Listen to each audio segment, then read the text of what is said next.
지난 한 주 정치권에서 벌어진 상황 가운데 청년 정치인의 눈에 비친 문제의 장면들 골라서 짚어보는 시간입니다. 더 청년 정치. 오늘은 서울시의 청년 수당 그리고 한국당 의원들에게 주어진 표창장과 금일봉 등에 대해 얘기해 보겠습니다.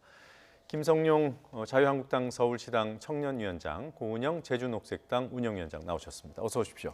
안녕하세요. 안녕하세요. 자, 첫 번째 장면은 서울시 청년 수당에 관련된 내용이군요. 함께 보시겠습니다. 네, 물고기 잡는 법은이라는 제목을 주셨어요. 김성용 위원장님, 어떤 내용입니까? 어제였죠. 10월 23일 이제 서울 일자리 센터에서 박원순 시장님과 청년들 간의 타운홀 미팅이 있었습니다. 네. 이 자리에서 시장님께서 한 4,300억 정도의 규모가 되는 세금이 드는 청년 출발 지원 정책이란 이름으로 정책을 발표하셨습니다. 네. 내용을 한번 자세히 들여다보면 1인당 그동안 월 50만 원에서 최대 6개월간 받을 수 있었던 청년 수당이 그동안 7천 명 정도가 혜택을 받았는데요. 네. 그 숫자를 대폭 늘려서 10만 명 정도로 늘리고 그리고 1인 가구에 관련해서 월 주거비를 월 20만 원씩 최대 10개월간 내년부터 5천 명부터 시작해서 4만 5천 명까지 규모를 확대해가는 정책을 발표하셨는데요. 사실은 이제 복지 사각지대에 있는 우리 청년들 또 네. 미취업 청년들에 관련해서 지자체와 정부가 당연히 포용하고 또 잘 이끌고 해야 되는 것은 맞는데요. 지금 보게 되면 현금으로 인출할 수 있게 되어 있기도 해서 네. 사용성에 대한 투명성 확보도 좀 확보가 안 되어 있는 상태고 네. 그리고 중이 이제 150%, 그러니까 지금 현재로 치면 한 153만 원, 156만 원 정도의 월급을 받는 사람들은 이제 해당이 되는데요. 이는 건강보험료를 단독 세대로 나오게 될 경우에 부모의 재산하고의 관계가 없이 네. 그냥 지원받게 되는 문제점이 발생하게 됩니다. 그래서 이런 우려와 비판의 목소리가 나오고 있는데 우리 네. 청년들에게 이런 현금 살포성, 선심성 정책보다는 뭐 직업 교육이라든지 이런 물고기 잡는 방법을 알려줘야 되지 않느냐라는 예. 문제의식을 해보면서 가져오게 됐습니다. 네, 지금 사용 투명성의 문제도 있고 선심 정책의 성격이 보인다 이런 지적이신데요. 네. 동의하십니까? 선심 정책이라면 전 세대에 이런 수당을 주는 이런 정책을 차라리 선택을 하셨겠죠. 지금의 재정적인 한계와 어떤 사회적 합의 수준에서 점차적으로 이런 선택지를 선택할 수밖에 없었던 정책적인 한계가 있지 않았나라는 생각이고 벌써 이 청년 수당 시작한 지 몇 년이 지났습니다. 지금 제 주변에 실제 받았던 청년들도 있는데요. 실제 이 수당을 받은 뒤에 굉장히 삶의 만족도 그리고 어떤 안전감이 생겼다라고 이야기를 하고 있습니다. 지금 사실상 조국 사태를 거치면서 많은 청년들이 불공정하다, 불공평하다라는 그런 이야기를 꺼낸 이유가 사실은 이런 취업 기회 자체가 박탈되고 일할 수 있는 자리 자체가 없는 이런 시대에 돌입했기 때문이거든요. 때문에 이제 일하는 자 먹지도 말라라는 전제 자체가 바뀐 상황입니다. 그렇기 때문에 어떤 복지의 차원, 일을 잘할 수 있는 물고기를 잡자라는 그런 지원의 차원이 아니라 보편적인 권리로서 이야기를 해야 되는 것이고요. 저는 사실은 아까 말씀드렸듯이 오히려 이렇게 청년에게만 지급되는 정책은 반대합니다. 지금 우리나라 자살률 정말 많이 높죠. 자살률의 아주 압도적인 그 계층, 자살을 실제 시행하는 압도적인 계층이 7, 80대 남성들입니다. 지금 노인 빈곤 너무나 심각하고 기초연금으로 해결되지 않는다고 생각을 합니다. 너무나 심각한 세대적인 네. 문제인데요. 이런 부분들까지 포괄적으로 고려해서 좀 진행을 하기를 바라고 사실 전국 시도지사 협의체에서 기본소득 모델화에 대해서 작년부터 고민을 했던 것으로 알고 있는데 뭐 이재명 시장이나 뭐 이렇게 좀 사정이 이렇게 돼서 지금 중단이 된 상황인데요. 지금 국가적으로도 그리고 지자체적으로도 이런 고민들은 저는 모델들은 계속 필요하다고 생각합니다. 알겠습니다. 지금 들어보면은 김 위원장께서는 좀 선심성인 것 같다고 말씀하시는 거고 오히려 더 늘려야 한다는 입장인 거고요. 네. 보편적인 권리라는 얘기를 했습니다. 어제 그 자리에서도 뭐 기본소득의 성격이라는 얘기를 박 시장도 인정을 했고요. 네. 좀 확장을 해보죠. 기본소득 필요합니까? 어떻습니까?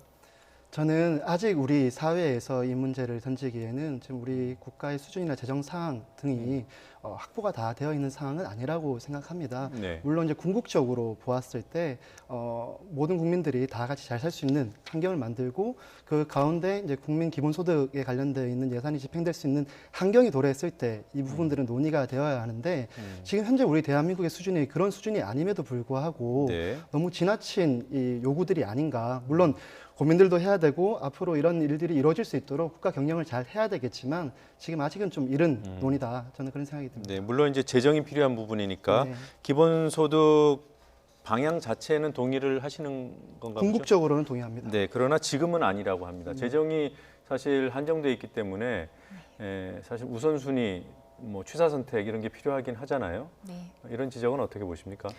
얼마 전에 문재인 대통령께서 국회에서 시정연설 하셨죠.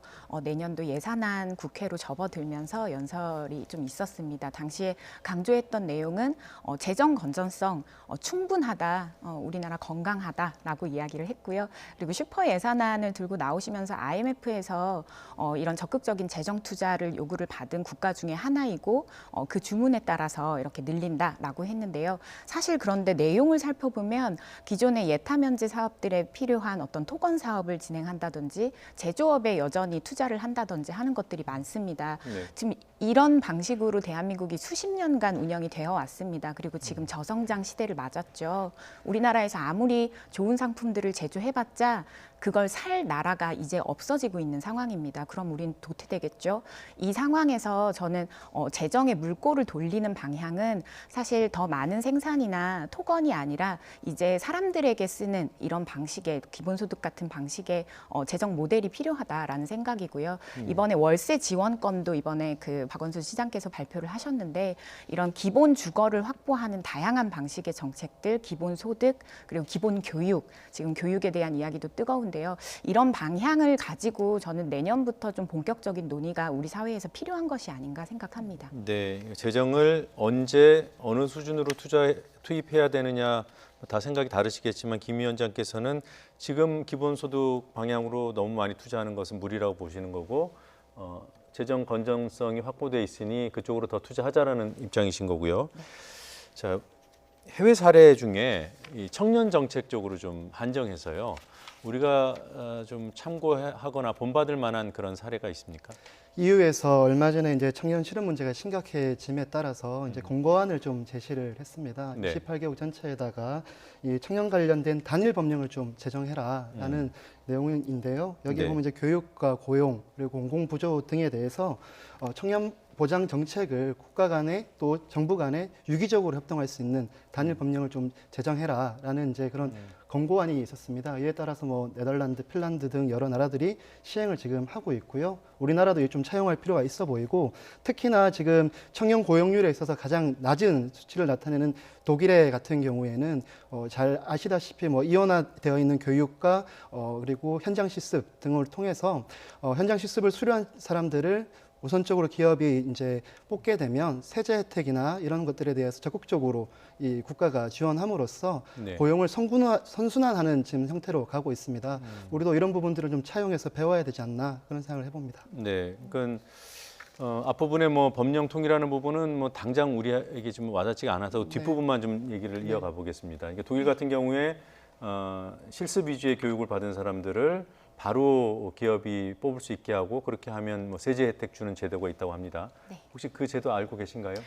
그리고 우리나라에서도 이미 일부 시행을 하고 있습니다. 네. 네, 그런 부분에서 이번에 예산안에서도 그 부분을 좀 더 늘리겠다라는 구체적인 내용도 있었고요. 네. 네, 저는 그 취지 자체에 대해서 좀 주목하고 네덜란드 같은 경우에는 현재 재교육, 사회가 너무나 빠르기 때문에 기술을 가지고 일을 했다가 그 일자리가 금방 없어지고 하는 것들이 계속 발생을 하고 있습니다. 네. 그래서 굉장히 쉬운 교육 전환 이런 것들을 무료로 제공을 하고 아예 국가 시스템으로 도입을 하고 있습니다. 네. 이런 좀 이런 부분들도 저도 필요하다라고 생각이 들고요. 그리고 현재 미국 대선 민주당 대선 후보, 좀 유력한 대선 후보로 떠오르고 있는데 앤드류 양 같은 경우에 본인이 출마하기 이전에 각 지방 도시에 청년들을 보내서 도시 재생이나 그 지역 문제를 해결하는 어떤 청년들로 육성하는 이런 것들을 비영리 단체로 운영을 한 바 있습니다. 네. 하지만 그럼에도 불평등이 해소될 수 없다라는 판단 아래 아까 말씀드렸던 기본소득 모델 이런 것들을 적극적으로 이야기를 하고 있거든요. 근본적인 해결이 필요하다라는 그런 입장인데요. 우리나라에서 다음 주에 한 연구소에서 전 세계 최초로 실제 기본소득 재정 모델을 발표하는 그런 자리가 지금 예정이 되어 있습니다. 네. 전 세계 최초인데요. 실제 지금의 정책과 재정의 한계에서 어떻게 조세를 나누면 실제 전 국민이 30만 원 이상의 기본소득이 가능한가 2021년부터 이런 모델을 발표를 하는 날입니다. 그래서 이런 것들이 사실 내년 총선에서 주요 아젠다로 다뤄지지 않을까라는 기대도 좀 해봅니다. 네, 우리 사회 전반적으로 이제 기본소득에 대한 논의를 진행하고 해법을 찾아가는 것이 이 청년 문제 해결에도 근본적으로 영향을 미칠 것이 이렇게 보시는 거군요.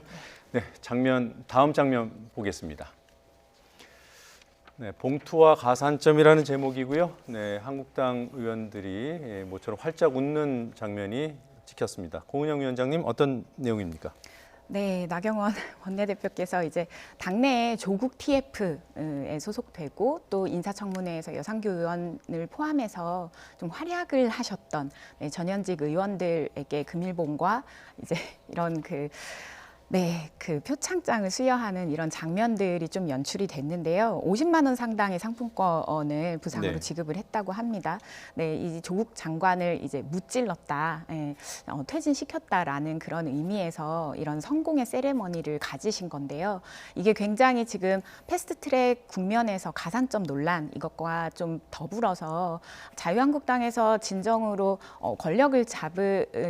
권력을 잡는 이런 방식으로 계속 정쟁을 소속된 의원들에게 유도하고 그것을 독려하는 이런 장면들은 사실 너무나 구태의연하다라는 생각이 좀 골라와봤습니다. 예, 지금 한국당에 적을 두고 계시니까 내부에서 저것이 이제 10월 22일 그 비공개 의총에서 있었던 일이에요. 네. 어떻게 평가합니까? 사실 저는 개인적으로 좀 많이 부끄럽게 생각을 합니다. 사실 조국 사태로 인해서 이 그러니까 의도를 잠깐 설명해 드리자면 20대 국회 들어와서 많이 침체되어 있던 우리 당 속에서 네. 국민들의 지지를 조금 더 회복하고 또 조국 전 장관을 사퇴하게 만든 이런 사기 진작 차원에서 분명히 이루어졌다고 보는데요. 사실은 우리 의원님들도 많이 노력하셨지만 이 조국 전 장관의 사태는 이 내로남불과 불공정에 분노한 국민들이 만들어낸 일인데 이것을 공개적으로 이 시기 적절하지 못하게 이 언론에 보고될 수 있도록 상을 주고 이렇게 하는 행위들은 올바르지 못했다라고 생각합니다. 네, 알겠습니다. 자, 뭐 두 분 생각이 같기 때문에 비슷한 사안, 조금 전에 얘기하셨던 공천 가산점 얘기를 해보죠. 그러니까 패스트트랙 수사 대상에 지금 여야 불문하고 지금 100명 넘게 수사 대상에 올라 있는데 한국당 의원들이 좀 많아요. 60명이에요. 네. 네, 그분들에 대해서 당 차원의 공천 가산점을 뭐 검토 내지 건의 이런 얘기가 당 지도부에게서 나왔습니다. 네. 어떻게 보십니까? 저는 정치가 이 코너에서 많은 뭐 도덕적인 부분이나 사회 책임적인 부분들 이런 것들을 지적했습니다만 그거는 둘째 치고서라도 사실 월급을 받는 보통 사람들의 입장에서도 일을 하지 못하면 거기에 대한 가산점이나 금일봉 이런 것들은 불가능합니다. 오히려 제재를 받고 징계를 받는 사유이죠. 보통 사람들은 상식은 그렇습니다. 지금 국감에서 작년 국감 같은 경우엔 유치원 문제라든지 여러 가지가 좀 주목을 받았던 내용인데 이번 국감 조국 국감이었습니다. 전혀 어떤 성과가 없었고 지금 일하는 국회가 아닙니다. 일을 하지 않았는데 정당에서 이런 부분들을 독려한다라는 것 자체가 저는 이제 부끄럽다라는 표현하셨지만 하지만 저 또한 이런 것들을 보면서 좀 부끄럽다라는 생각이고요. 공천 가산점 지난 지금 광화문 집회에 몇 명 동원해라라고 당협위원장들에게 공문을 보내고 하는 것들이 총선으로 이어질 것이다라는 이야기를 드렸는데요. 결국 그런 목적 아래에 계속해서 이렇게 당내 의원들, 당내 소중한 자원들을 동원하는 이런 형태는 당에서 지양해야 될 것 같습니다. 그리고 이제 많은 청년 세대들은 네. 자기결정권이 중요합니다. 동원되는 세대가 아니기 때문에 전 자유한국당이 계속 이런 모습을 보인다면 청년들과 계속 이제 멀어지는 결과가 낫지 않을까 생각합니다. 네, 이 공천 가산점 논란이 있었고요. 황 대표가 오늘 그런 생각해 본 적 없다는 입장을 밝혔더군요. 이거 완전히 철회가 된 건가요? 제가 정확한 내용을 파악하기는 어렵겠지만 아마 네. 대표님의 의중은 그랬던 것 같습니다.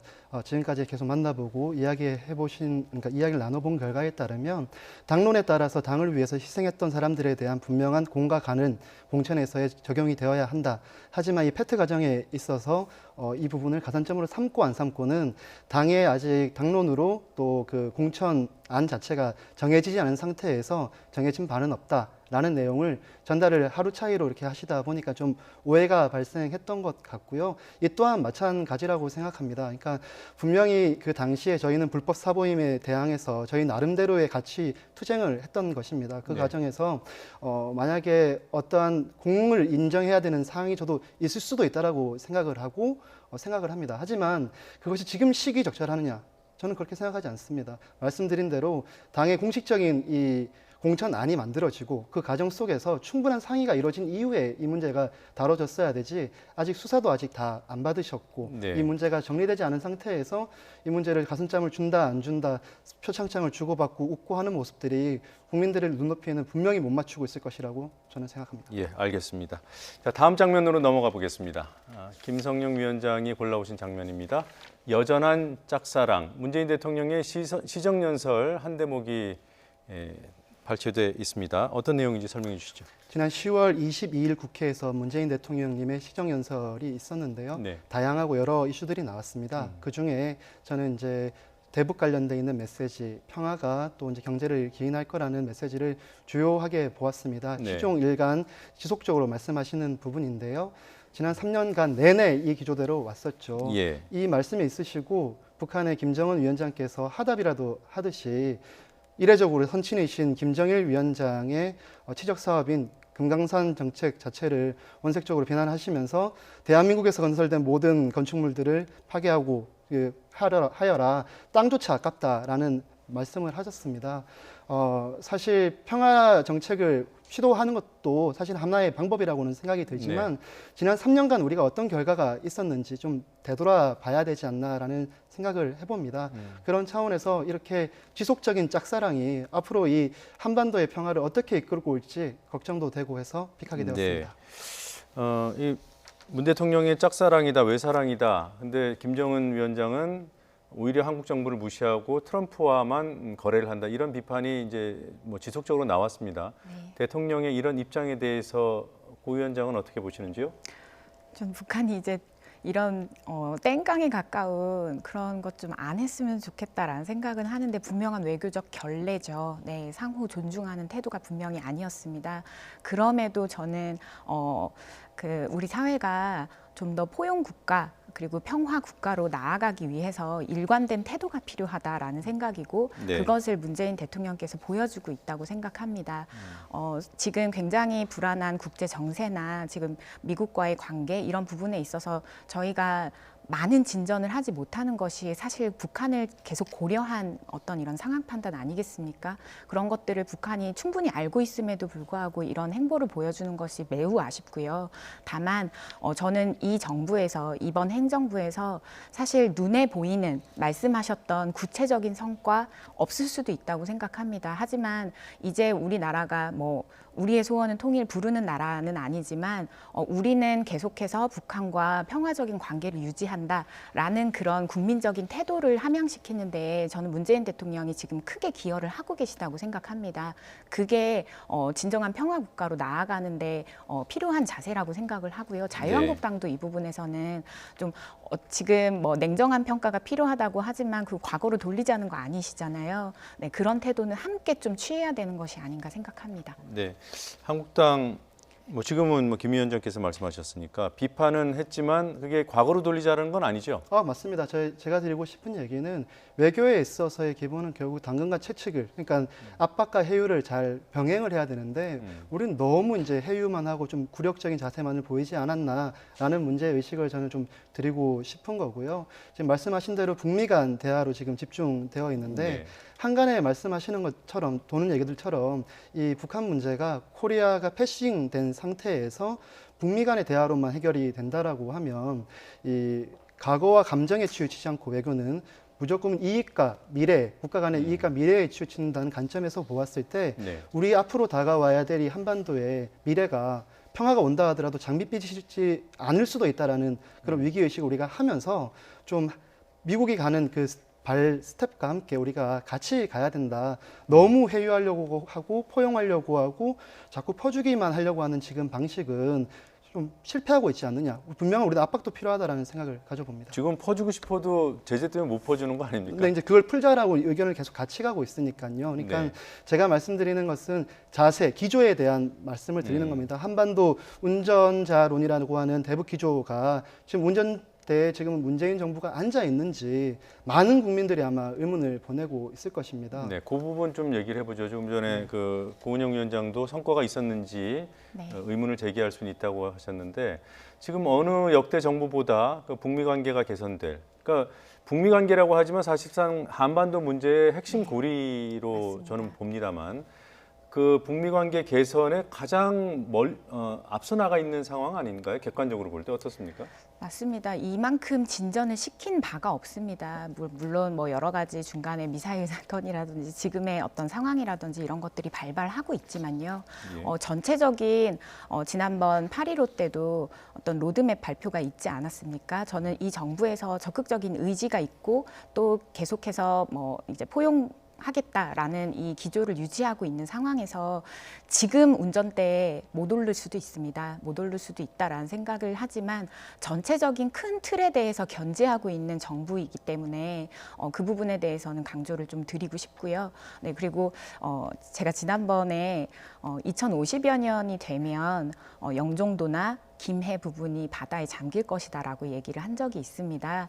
이게 지금 여러 가지 보고서에서 계속 좀 제기가 되고 있는 상황인데요. 우리의 식량 주권, 지금 오늘 WTO에서 개도국 지위가 내려놨습니다. 우리나라가 계속해서 식량 부분에 대해서 자급률이 떨어질 건데요. 저는 우리의 생존을 위해서라도 북한과 지금 손을 잡아야 되는 상황이고 거기에 대해서 좀 고려를 한 다른 측면에서도 좀 다른 맵이 있어야 된다라는 생각도 하려고 합니다. 그 원론에 대해서는 동의하신다고 아까 얘기했고요. 그 우리 정부의 운전자 역할, 운전대에 정말 있는가? 근데 그런 얘기가 늘 있었지만 사실 뭐 5월에 이제 올해 이제 미사일을 쐈잖아요. 네. 그리고 계속 이제 쐈는데 그때 뭐 한국당도 그랬고요, 보수 언론도 그랬고 문재인 대통령 중계자 맞냐, 패싱 당하는 거 아니냐. 근데 지난 6월 30일에 판문점에서 세 정상이 만나는 그야말로 깜짝 이벤트가 벌어지지 않았습니까? 네. 그런 걸 보면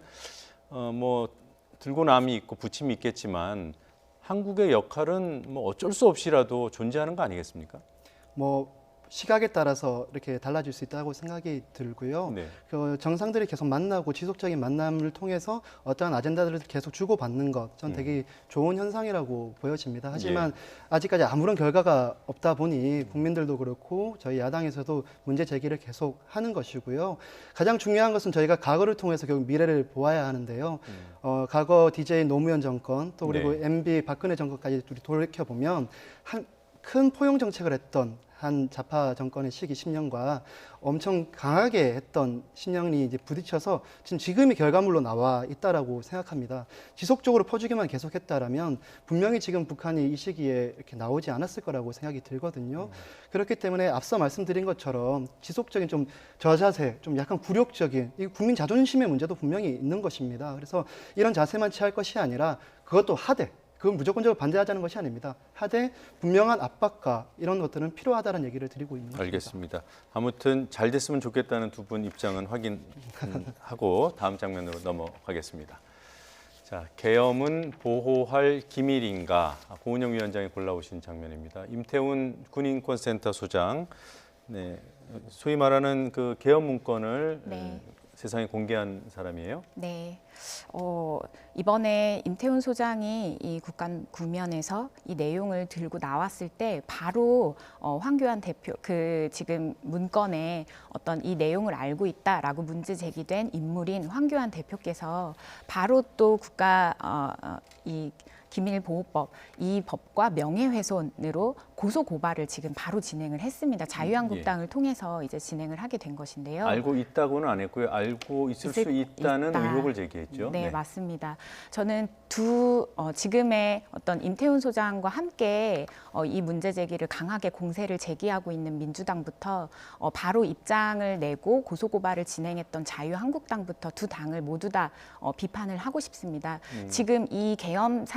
지금 이 내용의 문건으로 봤을 때 굉장히 엄중하고 위중한 사안입니다. 이 부분에 대해서 정쟁의 카드로 꺼내들고 정쟁의 카드로 맞받아 친 건데요. 지금 여기서 소통 정치가 부재하고 국민들이 정말로 알고 싶어 했던 내용들은 삭제되고 있는 이런 상황이라고 생각을 하고 그 부분에 대해서 진솔하게 이야기하고 사실 황교안 대표께서 국정을 잠시간 책임지셨지 않습니까? 때문에 이 부분에 대해서 강하게 리더십을 갖고 좀 더 명확하고 좀 이렇게 그 구체적인 해명 이런 것들을 국민들께 진솔하게 이야기하는 것이 더 훨씬 더 나은 모습이었다. 지금의 정쟁을 자유한국당에서 포용을 하면서 끊을 수 있던 상황이었다라는 것도 강조를 하고 싶습니다. 예, 조금 전에 그 민주당도 비판하고 싶다 그랬는데 그 부분은 달리 여쭤보겠습니다. 지금 황교안 대표가 그 당시에 알았는지 몰랐는지 지금 증거는 없어요. 그런 상황에서 의혹이 제기됐기 때문에 본인이 명예훼손 당했다라고 주장하는 것은 이해할 수 있을 것 같습니다. 그런데 군사기밀을 유출했다 이렇게 해서 당 차원에서 고발한 것은 좀 언뜻 이해가 안 가요. 어떤 부분에서 이해가 안 가시는지 그러니까, 여쭤봐도 될까요? 그러니까 군사 기밀, 보호해야 될 기밀이 유출됐다는 거 아니겠습니까? 네. 근데 그 문건의 내용을 보면 시민을 무력으로 진압하고 또 국회의원을 체포해서 국회를 장악하고 언론을 장악하는 이런 구체적인 실행 계획들이 담겨 있어요. 이런 부분이 보호할 만한 문서라고 판단하는지요? 저는 이렇게 생각합니다. 만약에 이 문서가 이제 공개된 거에 대한 말씀하시는 대표님의 명예훼손 부분에 대해서는 당연히 이제 시시비비를 가려야 되는 문제인데 군사 기밀 유출이냐 아니냐 이 네. 문제를 바라볼 때 가정이 하나 필요할 것 같습니다. 이 문서가 만들어진 게 조작되지 않고 사실인 문서라고 한다면 결과적으로 탄핵이 인용되지 않고 기각됐을 시에 이제 이루어지는 그런 군사적 옵션에 가까운 내용들이었는데요. 만약 이것이 촛불을 들고 있던 일반 시민들을 향한 계엄 선포와 국회 장악이었다면 저는 지위 고하에 관계없이 엄청난 처벌을 받아야 된다고 생각합니다. 하지만 만약에 이 뜻과 다르게 기각이 된 상태에서 특정한 정부 세력들이 얘를 개입을 해서 폭력 시위로 이게 변질되고 당시에 그리고 그를 통해서 국민들의 그 재산과 안전이 심각하게 위협하는 상황이 올 수도 있었다라고 저는 생각을 합니다. 만약 그랬을 시에 군사적으로 대응하는 시나리오, 매뉴얼은 분명히 갖추고 있어야 된다고 저는 생각을 합니다. 왜냐하면 계엄령이라는 헌법에 갖추고 있는 체제 자체도 결국에는 국민의 생명과 재산, 안전을 지키기 위한 하나의 수단이기 때문이준 거죠. 지금도 군은 이루어지지 않는 가상의 시나리오에 대비해서 많은 이 대안들을 가지고 있습니다.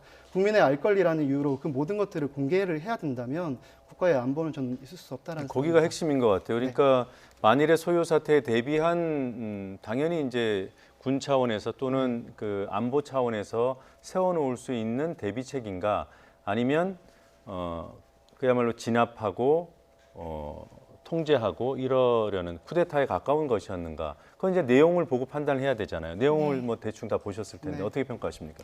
이 사안에 대한 건으로 봤을 때 저는 정말 불가능한 문건이다라고 생각을 합니다. 방금 말씀하셨듯이 뭐가 불가능해요? 네, 아까 이제 국가에서 응당 위협 상황이 되었을 때 국민의 생명과 안전을 보호하기 위한 매뉴얼로 볼 수도 있다라고 얘기를 하시는데요. 그런 전 매뉴얼은 아니다라는 뜻인가요? 네, 그런 매뉴얼도 아니고 지금 많은 권력기관에 대한 개혁 이야기가 나오고 있는데 전 정말 깜짝 놀랐습니다. 우리 군에게 이런 매뉴얼을 작동시킬 수 있는 권한이 있었구나. 이것은 굉장히 위험하다. 군은 어디까지나 국민의 생명을 보호하는 그런 역할을 취해야 됩니다. 진압하는 이런 방식의 권한은 이 정부뿐 아니라 수십 년 동안 우리가 안고 있었던 어떻게 보면 폭탄 같은 것이 아니었나라는 것을 이번 사건을 통해서 좀 알게 되었고요. 이번에 이렇게 문제 제기가 되었으니 이 부분에 대해서도 문재인 행정부가 입장이 있어야 될 것 같습니다. 예, 지금 시간이 없어서요. 조금 전에 이 문건에 대응하는 민주당의 대응 방식에도 문제가 있다고 하셨는데 아직은 확인되지 않은 걸 가지고 야당 대표를 공격하는 방식으로 접근한 것에 문제가 있다는 그런 취지로 이해했습니다. 맞습니까? 네, 맞습니다. 네, 그 정도로 정리하고요. 결국은 이 문건에 담긴 내용이 조금 전에 김 위원장이 말씀하신 뭐라고 할까요? 늘 대비해야 되는 그런 대비책의 문제였는지 아니면 쿠데타에 가까운 어떤 국가 전복 시도였는지 그 부분은 내용으로 판단을 해야 될 것 같습니다. 여기까지 하고 정리하겠습니다. 고맙습니다. 감사합니다.